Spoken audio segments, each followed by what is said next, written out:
अस्सलाम वालेकुम एवरीवन। तो आज हम unit 6 chemical reaction and chemical equation में सेकंड लेक्चर, जिसमें आज हम डिस्कस करेंगे एक्सोथर्मिक रिएक्शंस, एंडोथर्मिक रिएक्शंस क्या होता है और केमिकल इक्वेशन को हम डिफाइन करेंगे कि किस तरीके से केमिकल इक्वेशन को हम बैलेंस कर सकते हैं। तो अब यहाँ पे देखेंगे एक्सोथर्मिक और एंडोथर्मिक रिएक्शंस क्या होते हैं। रिएक्शन जो हमारे पास क्या होते हैं, दो टाइप के होते हैं, एक हमारे पास एक्सो, एक एंडोथर्मिक रिएक्शंस। जब हम क्या करते हैं कि रिएक्शंस करवाते हैं, मतलब कि रिएक्टेंट में से प्रोडक्ट बन रहा है, अगर उसमें से एक एनर्जी हम देते हैं रिएक्शंस में, दूसरी एनर्जी क्या होती है कि रिएक्शंस में से बाहर निकलती है। कब एनर्जी बाहर निकलेगी, कब एनर्जी देते हैं, जब दो एटम्स को आपस में कंबाइन करते हैं तो उनमें से एनर्जी क्या होती है, रिलीज होती है, रिएक्शन में से बाहर निकलती है। किस तरीके से कि अगर हमारे पास ये क्या है कि हमारे पास बीकर है, इस बीकर में वाटर क्या है कि मिक्स है। अब हमने क्या कर दिया कि इसमें सोडियम क्लोराइड को ऐड कर दिया। जब सोडियम क्लोराइड को ऐड करते हैं तो यहाँ पे सोडियम क्लोराइड जब वाटर के साथ रिएक्ट करता है तो इस बीकर का टेम्परेचर कुछ क्या हो जाएगा, इंक्रीज हो जाएगा। पहले टेम्परेचर आप देखें इसका कितना है कि 40 सेंटीग्रेड है या 25 सेंटीग्रेड। जैसे आप सोडियम क्लोराइड इसमें मिक्स करेंगे तो इसमें से एनर्जी क्या होगी, बाहर निकलेगी, मतलब हीट फॉर्म में टेम्परेचर क्या हो रहा है कि इंक्रीज हो रहा है। तो ऐसे रिएक्शन से जब आप दो रिएक्शंस को आपस में कंबाइन करते हैं तो उनमें से क्या होता है कि हीट फॉर्म में चाहे किसी और फॉर्म में एनर्जी जब हमारे पास रिलीज होती है, उस रिएक्शंस को हम क्या कहते हैं, एक्सोथर्मिक रिएक्शंस कहते हैं। यहाँ पे देखें, reaction which give out heat is called exothermic. ऐसे रिएक्शन जिनमें हीट बाहर निकले उन रिएक्शंस को हम क्या कहेंगे, एक्सोथर्मिक रिएक्शंस। जैसे हमारे पास एग्जांपल क्या है कि जब हम आयरन को और सल्फर को आपस में क्या करवाते हैं, रिएक्शंस करवाते हैं, तो आयरन सल्फाइड बनता है। लेकिन वो रिएक्शंस हमारे पास क्या होता है, एक्सोथर्मिक होता है, क्योंकि उनमें से हीट क्या होती है कि बाहर निकलती है। Some reactions give out energy in the form of light या साउंड में। मैंने कहा ना कि जब रिएक्शंस करवा रहे होते हैं तो वो किसी फॉर्म में भी एनर्जी बाहर निकल सकती है, हीट फॉर्म में भी निकल सकती है। वो एनर्जी जो हमारे पास है वो लाइट फॉर्म में भी, साउंड फॉर्म में भी निकल सकती है। लेकिन जिस रिएक्शंस में एनर्जी बाहर निकले वो रिएक्शंस क्या कहलाएंगे, एक्सोथर्मिक रिएक्शंस कहलाएंगे। अगर जब मैग्नीशियम बर्न होता है इन द एयर में विथ ब्राइट में, white light fireworks are also in example of exothermic reactions. आप ऐसे समझें कि जब हमारे पास किसी भी रिएक्शंस में बर्निंग, जैसे हमारे पास क्या हो रहा है कि कार्बन डाइऑक्साइड बाहर निकल रहा है किसी भी रिएक्शंस में, तो वो रिएक्शन समझ लेना कि वो रिएक्शंस हमारे पास कौन सा, एक्सोथर्मिक रिएक्शंस है। Exothermic reactions are an essential part of our lives. हमारी ज़िंदगी का ये एक हिस्सा है, एक पार्ट है एक्सोथर्मिक रिएक्शन। क्यों? क्योंकि जब हम बर्निंग करवाते हैं किसकी, गैस की, पेट्रोल की, कोल की या ऑयल की, ये टोटली कंबंशन रिएक्शंस जो भी होते हैं वो एग्जांपल्स होते हैं किसके, एक्सोथर्मिक रिएक्शंस के। कंबंशन कौन से, जिनमें बर्निंग होती है, जिनको आप हीट देकर रिएक्शंस करवाते हैं, ठीक है। तो कंबंशन रिएक्शंस वो हमारे पास कहलाते हैं। The heat the gives out is used to cook food हो गया, वार्म हाउसेज हो गई या ड्राइव इंजन्स हो गए। कि आप देखते हैं कि जब हम गाड़ी वगैरह चलाते हैं तो गाड़ी गर्म हो जाती है। रीज़न क्या होता है कि उस गाड़ी में से हीट बाहर निकल रही है।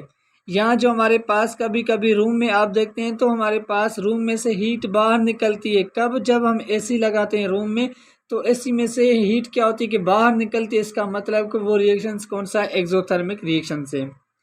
कुछ रिएक्शंस ऐसे होते हैं जिनको हम एनर्जी देकर रिएक्शंस करवाते हैं। जिनको आप एनर्जी देकर रिएक्शंस करवाएं वो रिएक्शंस क्या कहलाते हैं, एंडोथर्मिक रिएक्शंस कहलाते हैं।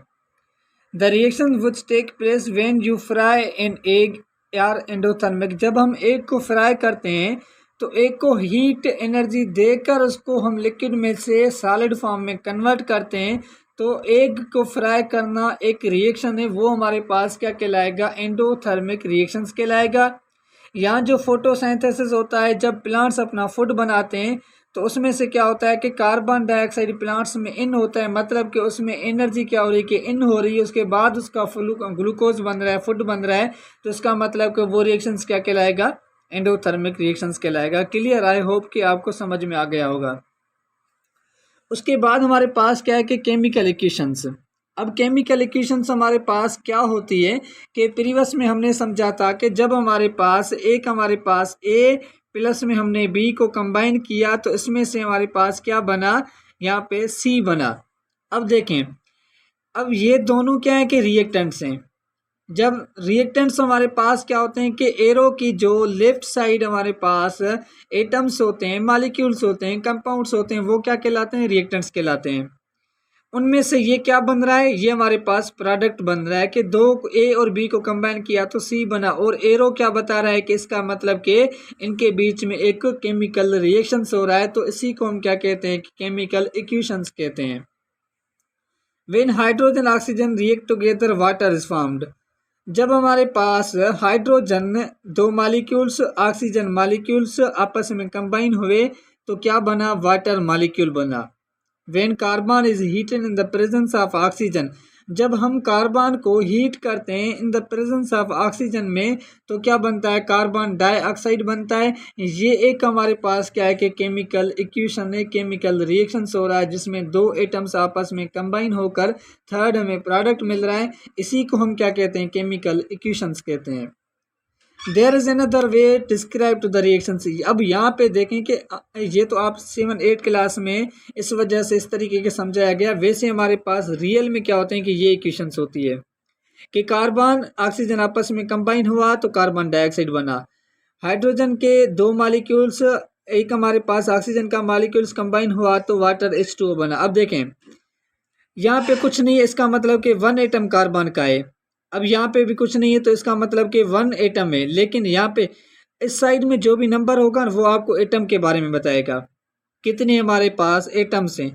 इस साइड में जो भी नंबर होगा ना नीचे, वो आपको बताएगा मॉलिक्यूल के बारे में। इसका मतलब कि एक ऑक्सीजन का मॉलिक्यूल है, आपस में कंबाइन हुआ तो हमारे पास क्या बना, कार्बन डाइऑक्साइड बना। अब दो हाइड्रोजन के मॉलिक्यूल्स एक ऑक्सीजन का मॉलिक्यूल्स कंबाइन हुए तो क्या बना, 2H2O बना।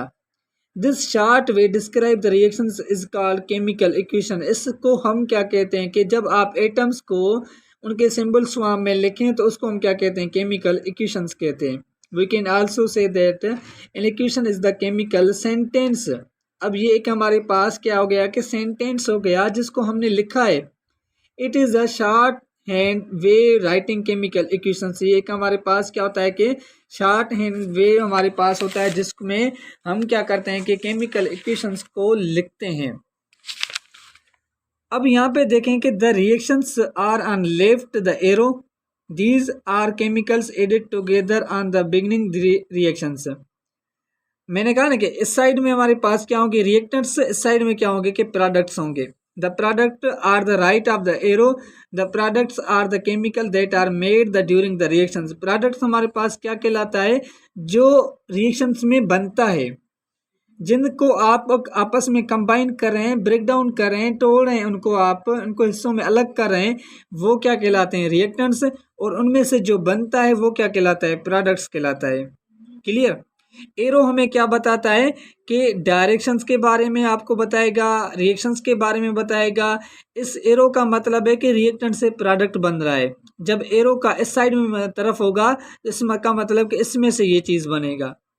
If the reactants are heated to make reaction take place then the word heat can be written above the arrow. अगर यहाँ पे देखें एरो के ऊपर इस साइड में अगर यहाँ पे हमारे पास इसका डेल्टा इस तरीके का लिखा हुआ है तो इसका मतलब कि हम रिएक्शंस जो हो रहा है वो प्रेजेंस ऑफ हीट में हो रहा है, आप उसको हीट कर रहे हैं।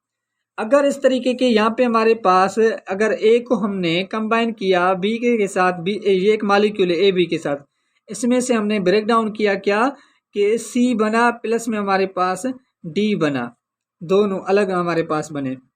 अगर यहाँ पे कोई एटम्स लिखे, मतलब कि जैसे निकल लिखा हुआ है या कॉपर लिखा हुआ है, कोई भी एटम लिखा है, इसका मतलब वो चीज़ आपने कैटलिस्ट यूज़ की है। कैटलिस्ट क्या होती है, रिएक्शंस को या तो स्पीड अप करवाने के लिए या तो उसकी स्पीड को कम करवाने के लिए हम क्या करते हैं कि कैटलिस्ट यूज़ करते हैं, जिसका काम क्या होता है कि रिएक्शंस को स्पीड देना या रिएक्शन को कम करना, उसको हम क्या कहते हैं कि कैटलिस्ट करते हैं। तो एरो के ऊपर हमारे पास हीट लिखते हैं या कैटलिस्ट आप लिख सकते हैं, या यहाँ पे टेम्परेचर लिखा होगा, इसका मतलब कि इसकी प्रेजेंस में ये रिएक्शंस हो रहा है। कैल्शियम कार्बोनेट, इसको हमने हीट दी तो कैल्शियम ऑक्साइड बना, प्लस में कार्बन डाइऑक्साइड बना। कैल्शियम कार्बोनेट का फार्मूला क्या होता है कि CaCO3। अब इसको हमने हीट दी तो ये ब्रेक डाउन हो गया किसमें, कैल्शियम ऑक्साइड में, मतलब कि CaO कैल्शियम ऑक्साइड बना, प्लस में कार्बन डाइऑक्साइड बना। अब ये हमारे पास एक रिएक्शन हो गया। उसके बाद हमारे पास क्या है कि adding the state symbols chemical equations. अब किस तरीके से हम कुछ यहाँ पे जैसे इंफॉर्मेशन दी वही इंफॉर्मेशन आपको यहाँ पे कुछ और इंफॉर्मेशन मिलेगी। Sometime equation tell you whether a chemical reaction solid liquid और गैस।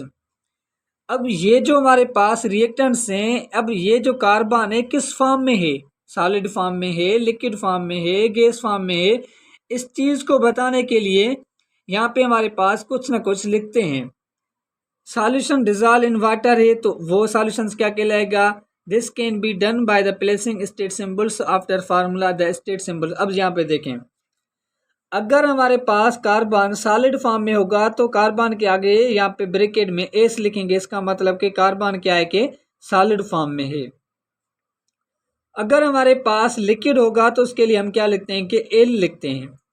अगर सॉलिड है एटम्स तो एस, अगर हमारे पास रिएक्टेंट्स लिक्विड है तो एल लिखते हैं, अगर गैस है तो उसके लिए जी लिखते हैं।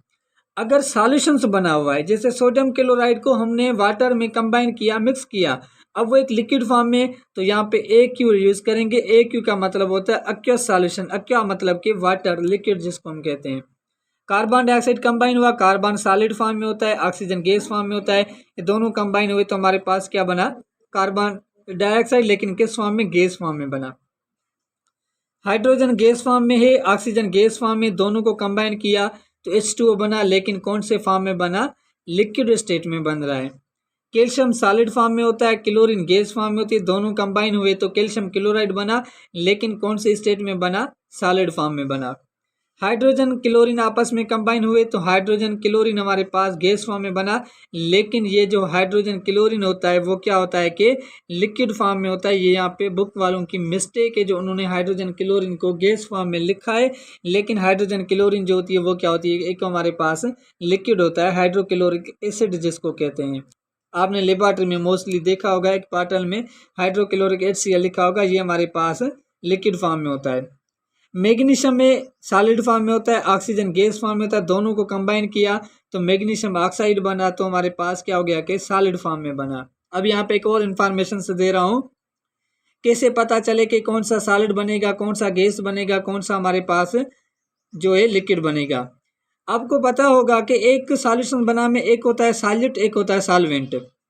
सॉल्यूट क्या कहलाता है, जो लेस क्वांटिटी में होता है, और सॉल्वेंट वो जो हमारे पास ज़्यादा क्वांटिटी में होता है। इन दोनों में जो सॉल्वेंट होगा ना, जो स्टेट सॉल्वेंट की होगी वही स्टेट यहाँ पे प्रोडक्ट की बनेगी। फॉर एग्जांपल यहाँ पे ऑक्सीजन सॉल्वेंट फॉर्म में है, ज़्यादा अमाउंट्स में है, तो इसका मतलब कि यहाँ पे प्रोडक्ट बनेगा वो गैस फॉर्म में बनेगा, क्योंकि सॉल्वेंट गैस था।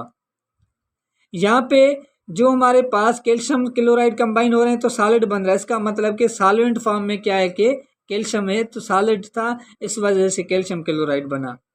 आई होप कि आपको समझ में आ गया होगा।